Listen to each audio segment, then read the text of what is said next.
Washington Americans are usually eager to see what the First Lady will be wearing to the President's State of the Union address, how she will greet attendees and which guests she has invited to sit near her to watch the speech. Rarely is there a question about whether she will show up at all. In the end, spoiler alert, Melania Trump attended President Trump's first such address on Tuesday night. She entered to a loud round of applause. Fresh from Palm Beach, she sported a tan. She flashed a wide smile. And, for the record, she wore Dior. It was a high-profile resurfacing for a notoriously private First Lady who in recent weeks has stayed largely out of sight.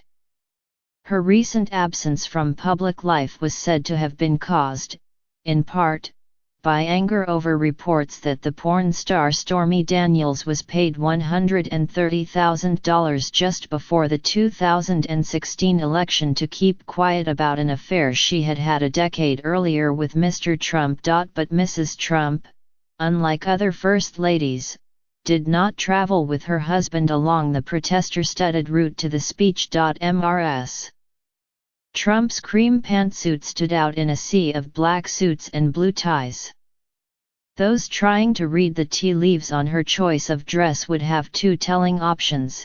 Her suit was close to the white color and style chosen last year by women in the Democratic Party, who wore it in a salute to suffragists during Mr. Trump's first speech to a joint session Congress.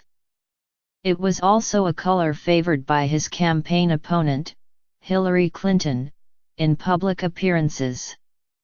More recently, musicians wore white to this year's Grammys in a nod to the Time's Up movement. Or maybe cream just looks good against a tan. The First Lady's decision to travel to the Capitol without Mr. Trump was a move that the White House chalked up to her desire to spend more one-on-one time with her guests at the speech.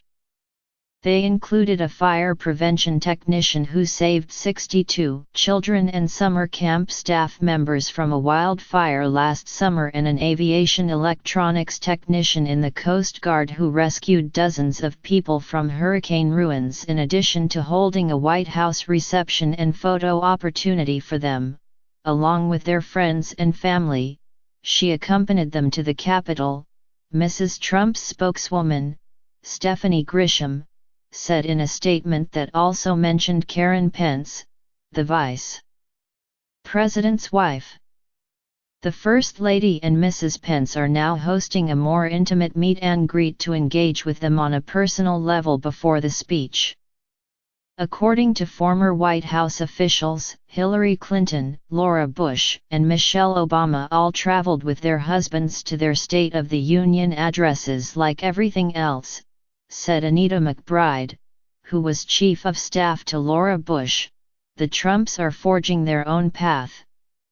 Ms. McBride added, "That was smart to have all the guests up at the Hill already and greet them there. Fewer movements on a complicated night of a lot of moving parts. Probably something we should have thought of." As his wife traveled to the Capitol without him, Mr. Trump, clutching a sheaf of paper, climbed into the presidential limousine, nicknamed the Beast, at the White House.